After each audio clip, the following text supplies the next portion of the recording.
Once upon a time, in a peaceful village, nestled at the edge of a dark, enchanting forest, lived a kind-hearted little girl known to everyone as Little Red Riding Hood. She was named for the bright red cloak with a hood that her grandmother had lovingly sewn for her, a cloak she wore wherever she went.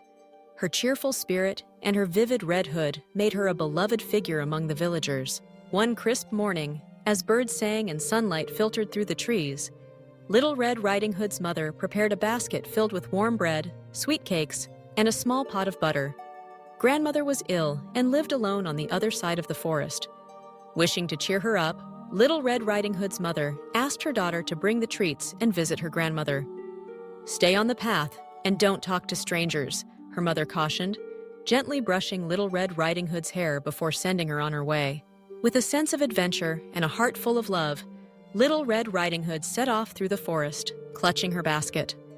The woods were alive with the sounds of rustling leaves and chirping birds, and beams of sunlight danced on the mossy ground. As she walked along the winding path, she admired the beauty of wildflowers growing near the trail and listened to the soft hum of nature. Suddenly, from behind a tree, a sly wolf appeared. His eyes gleamed with curiosity as he approached the little girl. The wolf, though cunning, masked his intentions with a charming smile. He greeted her warmly and asked where she was going. Innocently, Little Red Riding Hood replied, "I'm bringing these treats to my grandmother, who lives in the cottage beyond the forest." The wolf's mind raced. He saw an opportunity for a delicious meal. Feigning concern, the wolf suggested, "Why not pick some flowers for your grandmother? She would love them."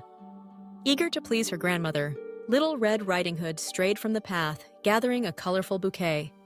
Meanwhile, the wolf hurried swiftly down the trail, reaching grandmother's cottage before Little Red Riding Hood arrived. At the cottage, the wolf knocked on the door. Grandmother, sensing something amiss, called out, but before she could react, the wolf leapt into the room. He quickly disguised himself in grandmother's nightgown and cap, slipping under the covers to await Little Red Riding Hood. Shortly after, Little Red Riding Hood arrived, her basket and flowers in hand. She entered the cozy cottage, noticing the odd appearance of her grandmother. Little Red Riding Hood moved closer, her brow furrowing, as she observed the features of the figure lying in bed. She remarked, "Oh, grandmother, what big eyes you have!" The wolf, struggling to maintain his disguise, replied, "The better to see you with, my dear." She continued, "Oh, grandmother, what big ears you have!" "The better to hear you with, my dear," the wolf answered. Finally, Little Red Riding Hood exclaimed, "Oh, grandmother, what big teeth you have!" The wolf grinned wickedly and declared, "The better to eat you with." With that, he sprang forward. Just then, a passing woodcutter, hearing the commotion, burst into the cottage. Seeing the wolf, he bravely drove him away, rescuing both grandmother and Little Red Riding Hood. Safe at last, the two embraced, grateful for the woodcutter's courage and kindness. Little Red Riding Hood learned a valuable lesson: always listen to your elders and never stray from the path.